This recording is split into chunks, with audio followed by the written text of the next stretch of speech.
Good morning. Welcome to First Unitarian Church. What a joy to see you all. Welcome to those who are joining us online. We're glad that you're here. And welcome to all of our visitors. You are our honored guests, and we're thrilled that you made it this morning. We would love it if you'd stop by our welcome table just outside this door after service. Let us introduce ourselves and get to know you, tell you all about the wonderful things that are happening at our church. I have just a couple of announcements as we begin. First, if it's your habit to leave this worship service and go to the Mystical Spirituality group, I want you to know that they're meeting in room 201 today. That's a change from your regular room. The reason is because practically every square inch of our church, other than this chapel, is being taken up with OWL training. And welcome to all of the guests to our campus this morning who are here learning how to be sexuality educators for the children of our UU communities. Your work is so needed and so appreciated, so we're really glad that you're here.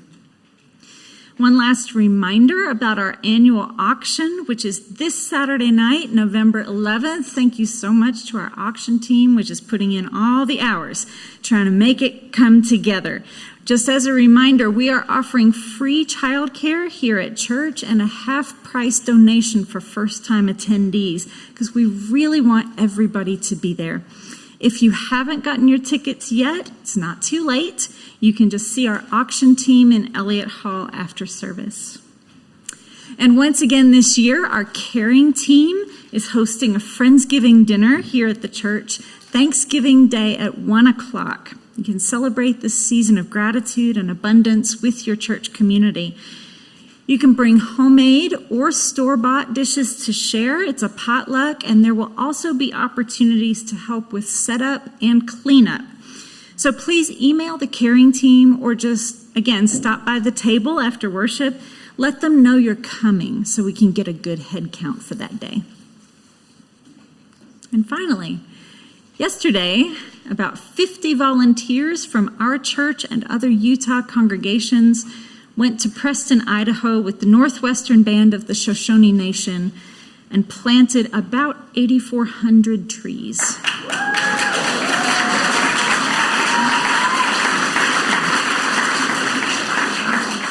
I just want to take this time to thank our environmental ministry team for making it happen. Thank you all for an incredible experience that we will not soon forget. Now, Reverend Jay and I were both there, and thus this morning's service was brought to you by caffeine, Motrin, and the extra hour of sleep. And don't forget that Reverend Jay also has a little one at home and you know, these little ones, they don't know about the time change. They just get up when they're ready. So we can use a little stretch. So I'm going to invite Reverend Jay to come forward and help us get into our worship. All right, everyone. First of all, everybody who was at the tree planting, I would invite you to either stand up or raise your hand. There we go.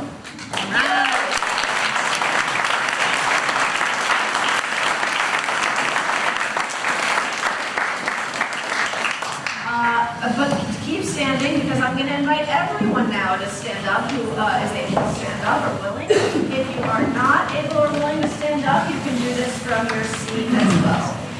All right. So first, everybody take a deep breath. Inhale. And exhale and really let it all go. Now inhale and raise your arms up to the sky. And now we're going to reach up and over to the left. So try to keep your left ribs long, even though you're bending, and really breathe into your right ribs as you're reaching, and really reach through those right fingertips. As you inhale, breathe into those right ribs, and exhale, see if you can reach a little further, and reach is not a metaphor. I want you to really reach. One more inhale, exhale, let it go, come back to center. Again, inhale, reach the arms up to the sky. And now we're going to reach up and over to the other side, length through the right ribs. Inhale into those left ribs as you reach through the left fingertips. Inhaling and exhaling. One more inhale, reach a little farther. Exhale, let it go, come back to center. All right, now you're going to keep your hips pointing forward and spin from your waist to twist to the left. You can bring your left hand to the pew behind you, your right to the pew in front of you. Inhale, spine long. Exhale, see if you can twist a little bit more.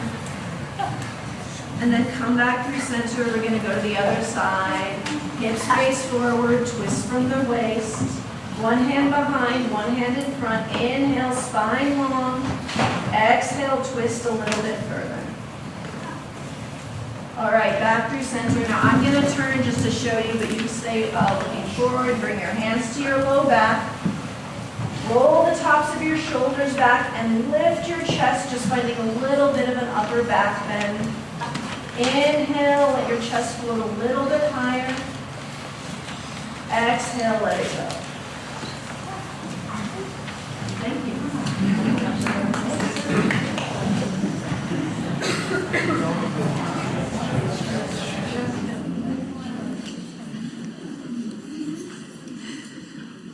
What a gift to have a little mobility as we prepare for worship.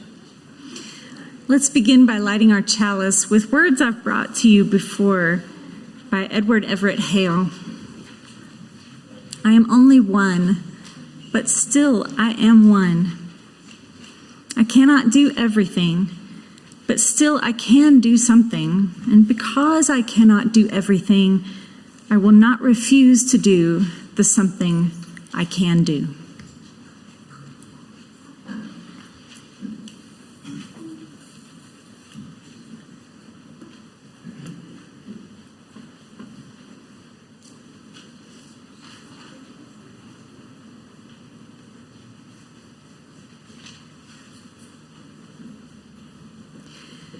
And now I invite you to rise in body or in spirit, and let's sing together number 407.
I am beyond pleased to invite up today's lay minister, Mr. Don Walton. Bring him up to the podium.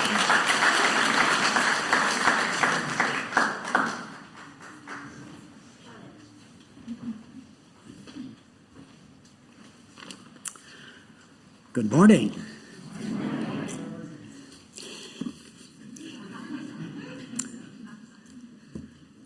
I enjoy a good level of optimism and energy most every day, and I wanted to share this morning a couple of the reasons I experience that. I attribute this to my daily practice of mindfulness, meditation, and an attitude of gratitude. So I was introduced to Buddhist meditation practice by Shirley Ray back in 2008 when I first arrived here. And my progress in meditation really picked up after I read a book by Thich Nhat Hanh. He's a Vietnamese Buddhist monk who introduced me to the concept of mindfulness, which is just a very simple practice of focusing on what you're doing, focusing only on the task at hand. There's a quote from the book, and it could be the only line in the whole book as far as I was concerned, but it was, "When you're doing the dishes, just do the dishes. Don't let your mind wander onto the problems and stresses of your life. Focus on the dishes." So that focus on the here and now jump-started my sitting meditation sessions.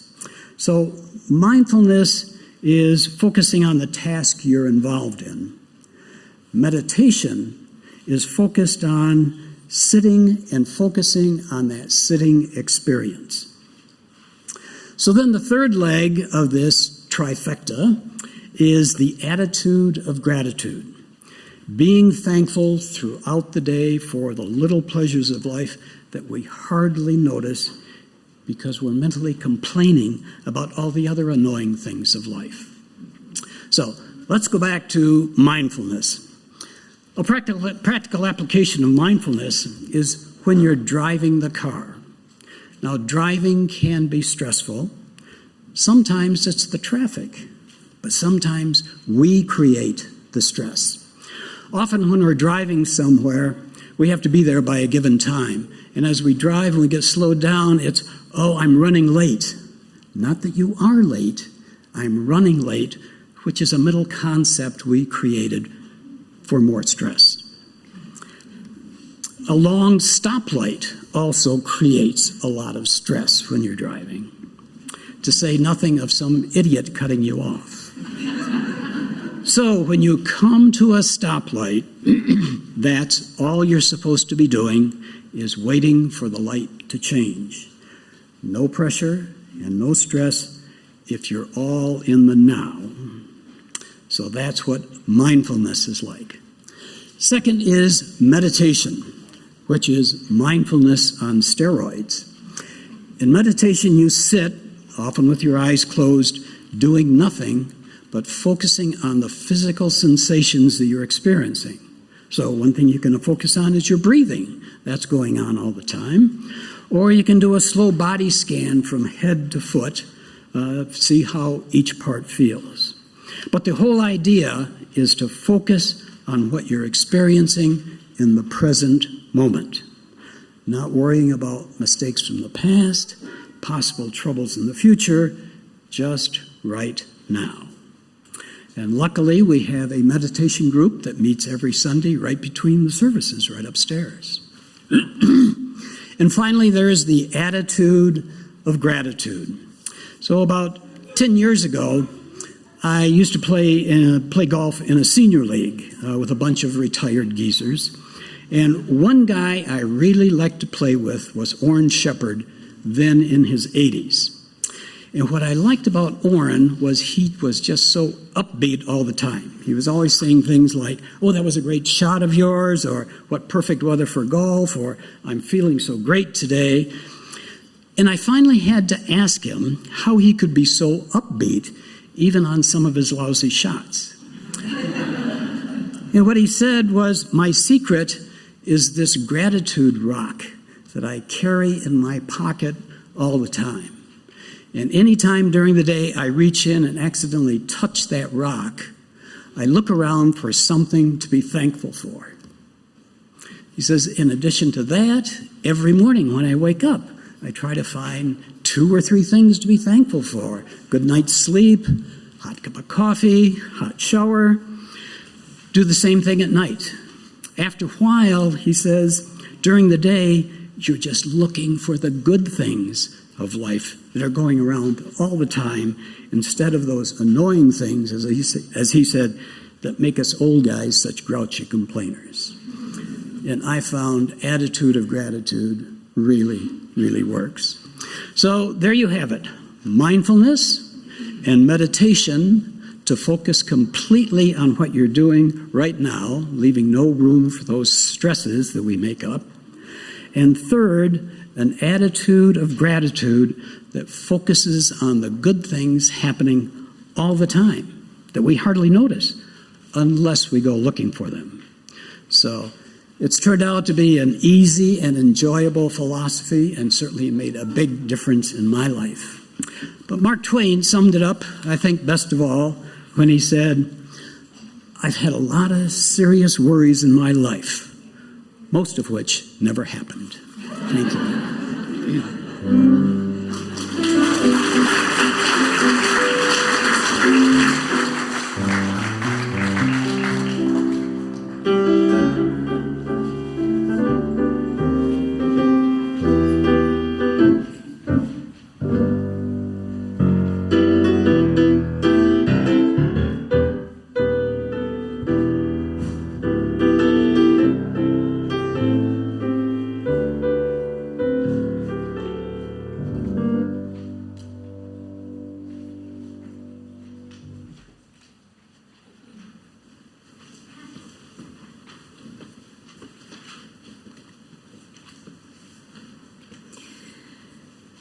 There were many moments that stood out to me about our day in the sun planting trees yesterday.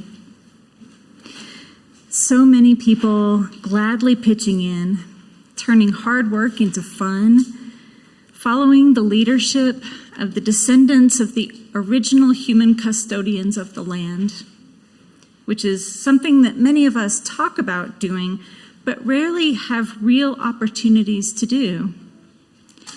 I heard so many people yesterday say, "I'm not sure what we're doing now. I'm not in charge. I'm waiting for directions." And that's really kind of beautiful, actually. I was so glad to see so many young people, kids and teens and young adults out there planting trees, working together, helping each other, and helping older folks, taking care of the earth they are inheriting, not giving in to climate anxiety, rather discovering the power of giving to heal our hearts and give us hope. Spending a Saturday in the most beautiful weather we could have asked for, working hard, turning down the internal noise, setting aside the conflicts and misunderstandings of daily life, and turning over the soil, a shovelful at a time, an invitation to mindfulness. But what stood out the most was that the land that we were helping to restore was the very land where the United States had massacred hundreds of innocent Shoshone people in 1863, the site of the Bear River Massacre.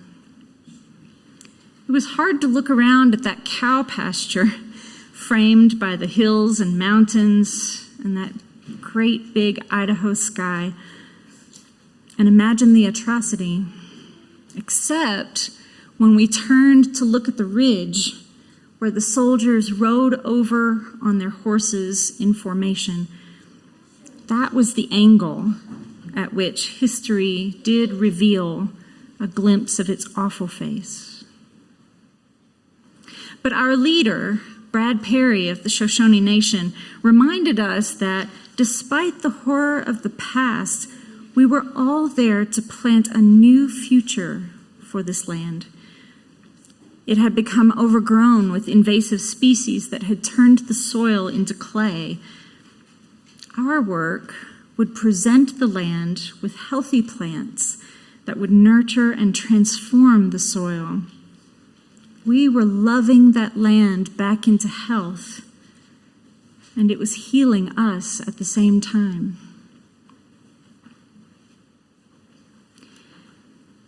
It's a great gift when we can gather here in this chapel given to us by our Unitarian forebears and worship and celebrate our values and give each other courage and strength. But this is not the only place where church happens. Yesterday, church was on a charter bus headed for a consecrated ground. Yesterday, church was turned over a shovelful at a time. Yesterday, church was heard in the voice of volunteers, not just celebrating their values, but living them out on the ground, in the ground. If you weren't physically there with us, please know that we brought you all with us in spirit. And we believe in your ministry, the work that you do where you are, when you can, with what you have been given. And that's the highest liturgy that we can perform, the liturgy of practical religion, when we get out there and we show the world who we are. We worship with our bodies, our voices, our actions. Consider this church service a rehearsal for the church service each of us celebrates out there in the world, where each one of us is an officiant, casting the spells of a new world being born through us. May it be so.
Thank you, junior singers, for that beautiful tribute to Emily Dickinson. And thank you, Nikki Blackburn Fuller, for your wonderful direction. Wonderful to have you all here. Now I invite you all to sing with me. Oh, we give thanks for this precious day, for all gathered here, and those far away, for these times we share, with love and care. Oh, we give thanks for this precious day. Thank you. I love singing with all of you. Today, I am very happy to say that we are reinvigorating a couple of wonderful programs of our social justice team. First of all, we are collecting food up here and diapers, as you can see, for Crossroads Urban Center. So if you have food, canned goods, anything non-perishable, just go ahead and bring them up. You can bring them up now while I'm talking. You can bring them up after service. Reverend Monica is leading by example. Thank you, Reverend Monica. And know that your donations are going to be going directly to help people in need. And also, I am thrilled to say that Share the Plate is back. Yes, if you don't know, Share the Plate is one of the missions of our social justice team. Once a month, we will split the contents of our offertory plate 50-50 with a local nonprofit organization. Today, half of your offering will go to Unsheltered, Utah.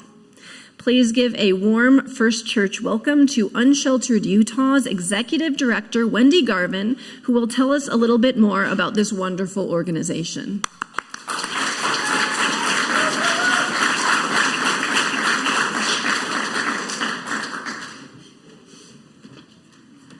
All right, I said it before this morning, but this is just as tall as it's ever been for me. I am the executive director of Unsheltered Utah. We're an organization that started right around the beginning of COVID in response to the extreme increase that we saw in the unsheltered population. We focus our efforts entirely on the group of people who do not feel comfortable accessing shelters, whether it's due to PTSD of being inside in a crowded situation or bad experiences in those shelters. There is a group of people who don't feel comfortable coming in for those services, and so we focus on that. And we are an all-volunteer organization, so all of your donations will go towards goods and services directly to benefit the unsheltered population. That includes we buy a lot of sweatpants, we buy sleeping bags, we sometimes will help somebody with a copay on their prescription medications or something like that. So it's all directly towards services and goods that the folks that don't have access to any other services. And we try and, well, let me go back to some of the services that we do offer. In the winter of 2022, last December, you guys might remember it got just brutally frigid cold. And on December 15th, when we saw that the overnight temperature was expected to be 8 degrees, we realized that this was a crisis. We knew that there was not enough shelter for everybody who was living on the streets. And so in partnership with the First United Methodist Church, we opened up their basement to serve 85 people to be able to come in and get out of that frigid cold. And since then, we've opened up 36 times. Each time the temperature has dropped below 25 degrees. And this has given us that opportunity to help these folks who, again, they are not comfortable going into shelters, but for some of them, a church has a different feel to it. And we also have 3 years of relationship building out on the streets to help folks feel more comfortable coming in a place where they know that the volunteers are going to treat them kindly. And I would love to invite you to come and volunteer with our program whenever we open up. We will put flyers out on our social media, Unsheltered Utah or Second and Second Coalition. And one of the biggest benefits of volunteering, obviously there is the gift of giving to those who need our help. But we feel like we have this opportunity to build an army of advocates for our unsheltered neighbors. You get an opportunity to meet them on a very personal basis. These are no longer people that you drive by on the street or people who are stigmatized in the news. Instead, they are your neighbors. They live outside, but they are still your neighbors. And it gives you an opportunity to see that everything that we see inside our houses, and that includes mental illness and addiction issues and all sorts of challenging financial issues, that's what brings these people to live outside. They are not what you think. Whatever it is you think, when you get there, you'll find that they're people just like you and me. And it is a humanizing experience that is unlike any other, and I've heard it 1,000 times. So we would really love for you to come and join us and meet our neighbors and become that advocate that they so badly need right now. So thank you all for this opportunity to be here, for sharing your generosity, and for inviting me.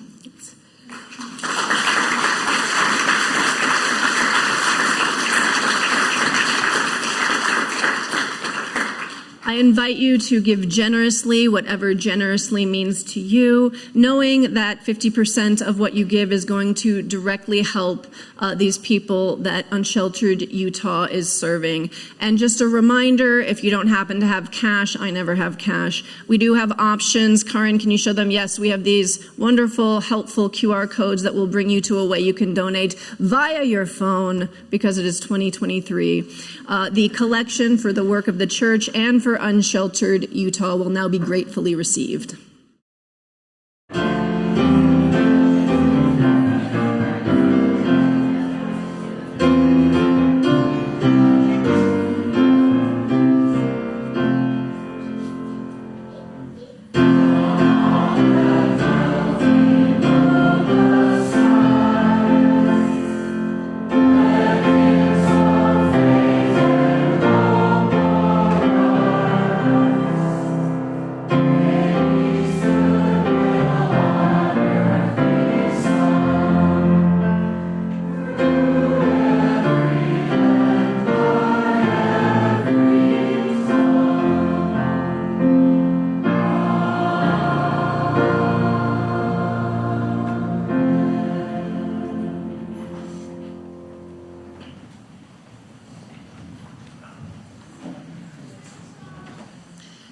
Good morning. So how many of you have heard the phrase, learning is a lifelong process? Everyone? Yes. If you're like me, you might have heard it so many times that it might have the quality of a cliche at this point, right? So a cliche is something that is repeated so often that you might not even consider its meaning anymore. Personally, there have been times when I would get annoyed by this phrase. It sometimes seemed like it was used as a platitude to try to make me feel better after I had been wrong. And I used to hate being wrong. And if I'm honest, some parts of me still do. I mean, no one likes being wrong, right? You feel foolish, it's embarrassing, everyone knows that you don't know everything, you know, that you're not some omniscient God. The horror.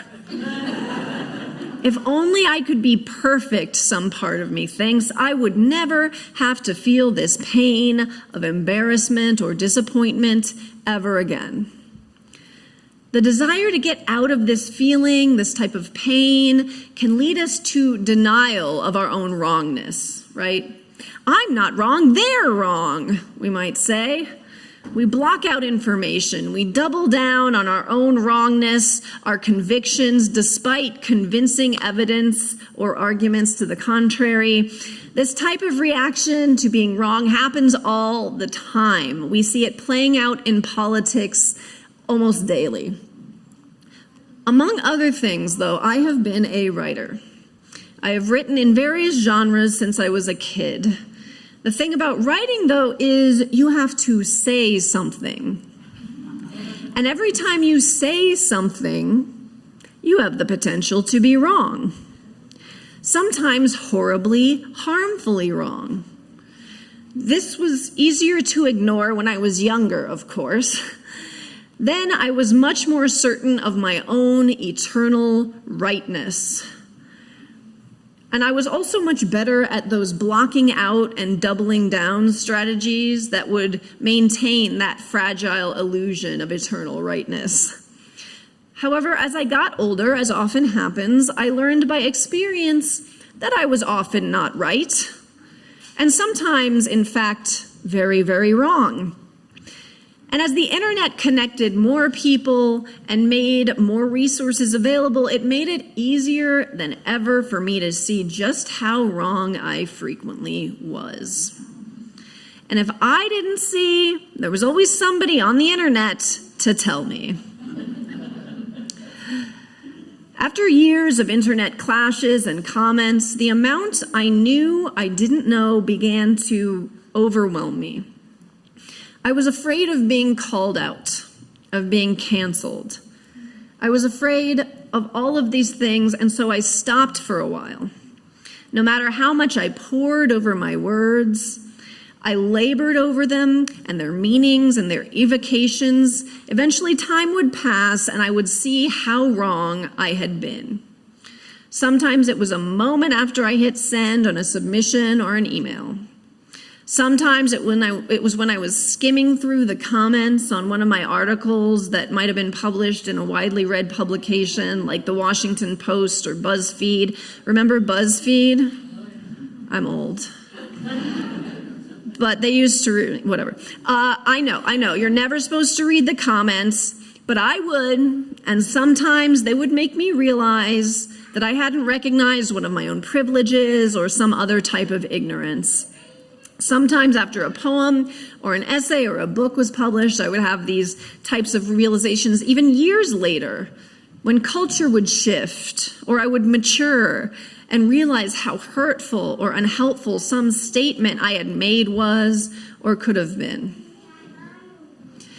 As I got older and cultural focus on wrongness became more intense, I began to feel frozen.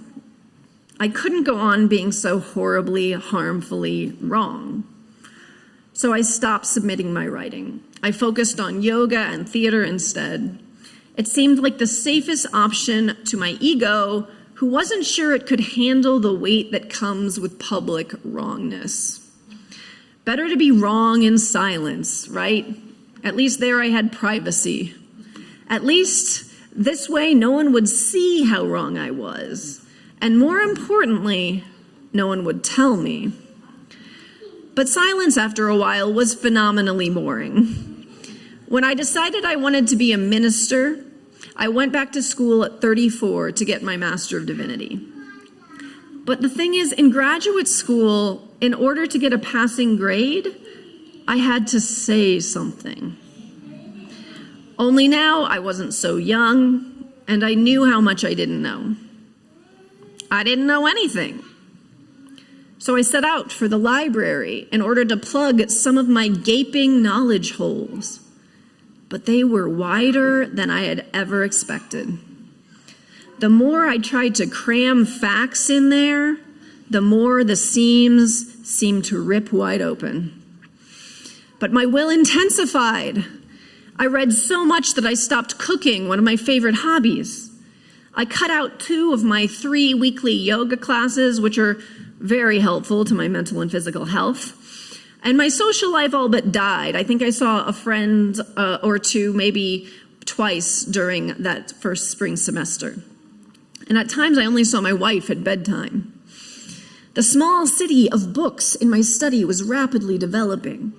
It seemed every book I cracked sent me 10 other books if I really wanted to understand it. And then each of those books would send me to 10 more. And then there was the internet There was and is seemingly an infinite amount of information accessible to anyone at any time online. Wikipedia itself is an endless rabbit hole through the looking glass of my own ignorance. Also, can you really understand something unless you read it in the original language? I will never learn all the languages I need to understand all the books that are truly vital to understanding the evolution of thought, of culture, of God, whatever. It was truly petrifying. So this petrified me dragged myself to church where an acquaintance, Marcia, asked me how school was going. It's good, I said, but it's a lot. There's just so much I don't know. Now, Marcia and her wife, Susan, were retired at that time, but both had done PhD programs in their middle age. You can only know what you know, Marcia told me. I had to learn that. Marcia said she didn't end up finishing her dissertation in the end because it was too nerve-wracking. Exactly this, being forced to say something when she knew that there was so much she did not or could not know. But Susan had a different approach. I just did it, she said. Susan said she was glad she waited to get her PhD until her 50s because, in her words, the great thing is then you don't give a crap. Susan continued, you know how it used to be. You'd go to the library, check out 4 books, and that's all you'd know to write your paper. You didn't used to know how much you didn't know, and now you do. And she shrugged. Yeah, I said, back in the 60s, white men thought they knew a lot. Everyone laughed, haha. But part of me was jealous of that imagined blissful ignorance. I wish I could believe that 4 books on a topic contained all the knowledge in the world. Maybe I'd have slept better during final season. We will never know everything. Every time we speak, we have the potential to be wrong, but we must keep engaging anyway. Now, of course, there is the danger of going too far in the other direction, right? Of succumbing to the pressure to speak out on a hot topic that you really don't know much about. There is a real potential here to cause harm that I do not want to discount. And in recent years, I've seen this cultural pressure for everyone to form and share immediate, often contentious opinions on certain topics, especially on social media, escalate to an almost perceived imperative. If you don't speak out right away, taking this or that side, you are part of the problem, whether you know anything about the often complex situation or not. Of course, this pressure drives engagement for the social media platforms, and I don't think that's a coincidence. Now, this habit not only makes it harder to find information from actual experts on the given topic, whose opinions and informations usually aren't distilled down into a pithy, repostable infographic, it can often have unforeseen consequences for people in our communities. Since October 7th, hate crimes against Muslims and Jewish Americans have surged. Now, I believe this is complicated, but it is exacerbated in part due to everyone feeling like they need to have a contentious take on the Israel-Hamas war, even if they know little or nothing about Israel, Palestine, and Hamas. It is not something you can learn about in a few minutes from skimming social media infographics, or even a few hours from watching videos. And sadly, uninformed words can fuel ignorant hate. We absolutely need to be aware of how our words and actions affect people around us. And I do believe that we need to re-normalize being quiet and learning about something before forming an opinion. And learning from actual experts, actual people who know what they're talking about, not just your friends' hot takes on Facebook or TikTok, and not just reposted infographics on Instagram. Anyone can make a slick-looking infographic. It doesn't make what's on the infographic true. Now, I know that we see people suffering, we see injustice and violence, and we want to do something because we are good people. But the challenging fact is we as individuals can't actually do much right now about this situation other than potentially calling our elected officials. But posting an uninformed or partially informed opinion on social media is not going to help the civilians of Gaza, and it's not going to help the hostages. But it might cause harm to people of marginalized identities in our community. I ask us all to please keep this in mind as we move forward. Now, what I believe we do not need to do deep learning on to express is compassion and grief for the victims of the terrorist attack and the victims of the invasion of Gaza. But please, I beg us to be mindful of our expressions of this grief and compassion, and aware of how they might affect marginalized members of our communities. Thank you, friends. I know that a lot of us are suffering right now. If you would like to speak to me about this, I do encourage you to reach out to me. My email address is easy to find on our website. My friends, wise people have always known that they don't know much. The 14th century author of the Christian mystical text, The Cloud of Unknowing, wrote, "If you wish to stay and not fall, never relax your purpose, but beat continually upon this cloud of unknowing that is between you and your God with a sharp dart of longing love." Now, this cloud could be called many things: wisdom, the mystery, truth, and more. But according to the author, writing 500 years before Wikipedia would hyperlink our insecurities, you will never penetrate the cloud completely as long as you live. The important thing is to keep chipping away at it. Now, speaking of the unknown, I read the New Testament for the first time in divinity school. When you're UU, that works. I was struck especially by the story in the Gospel of Matthew about the Canaanite woman who approaches Jesus and asks the prophet to heal her daughter. Now, Jesus' people held a centuries-long prejudice against the Canaanite race, and specifically against Canaanite women. Jesus' initial response to the woman reflects this ingrained racism. He compares her to a dog, and therefore says that she does not deserve his gifts. However, the woman perseveres. She talks back to Jesus. She basically says, "Whatever I am in your eyes, I deserve love." Then the miracle happens. Jesus, the Christian God-man, listens to her. That is the miracle.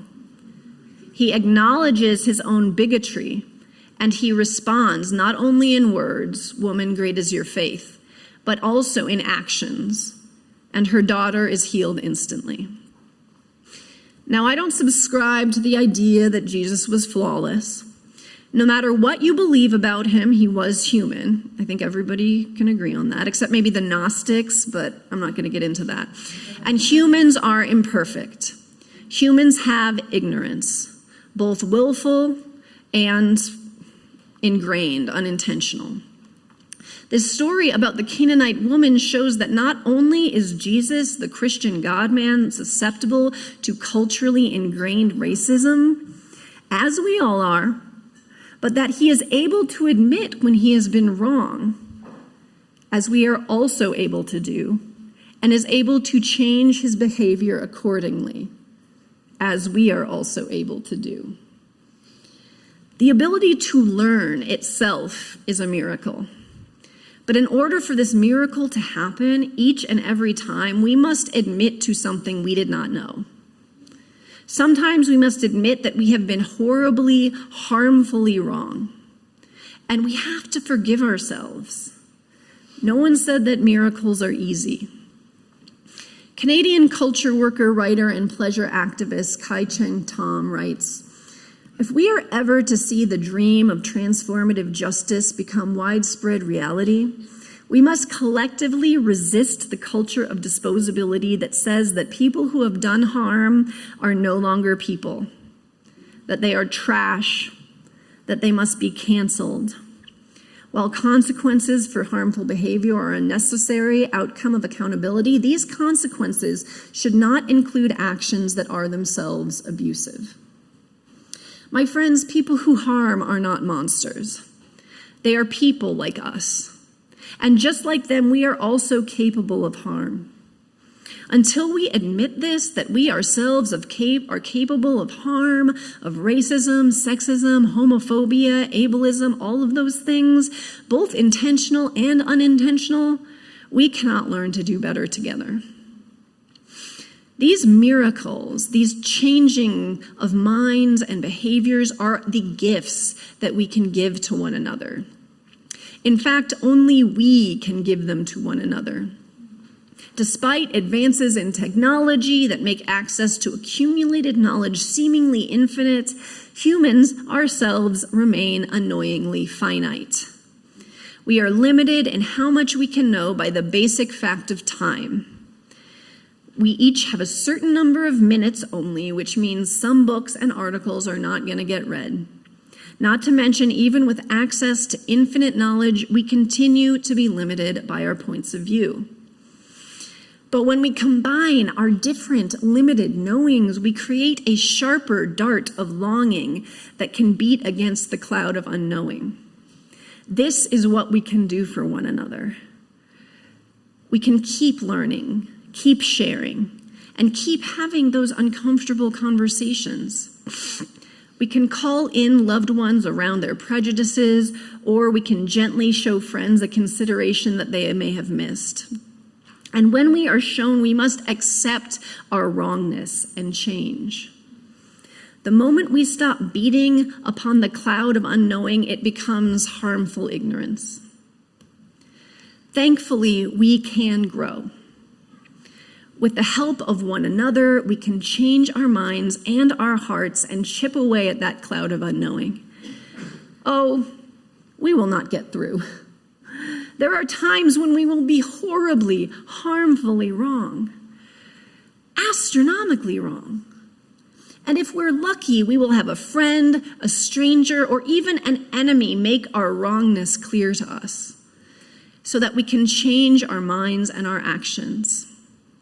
When someone does you the favor of showing you your wrongness, see it for what it is, an opportunity for the miracle of change. It is change that reveals spirit in the world, the movement that shows us that we are not inert or lifeless. Because of this, the person who has shown you your wrongness has given you a remarkable gift, the gift of life. Accept that gift with tender, loving care. Amen. Blessed be. Please rise in body or spirit for our closing hymn, number 118, This Little Light of Mine.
My friends, may we receive the gift of change with gratitude and wonder. Let us change our minds. Let us change our actions. Together, may we keep beating upon the cloud of unknowing until it cracks, until the tiniest bit of light shines through, touches our skin, and shows us the next small slant of the way forward. Amen.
Thank you, junior singers and Nikki Blackburn Fuller and David Owens. One more round of applause.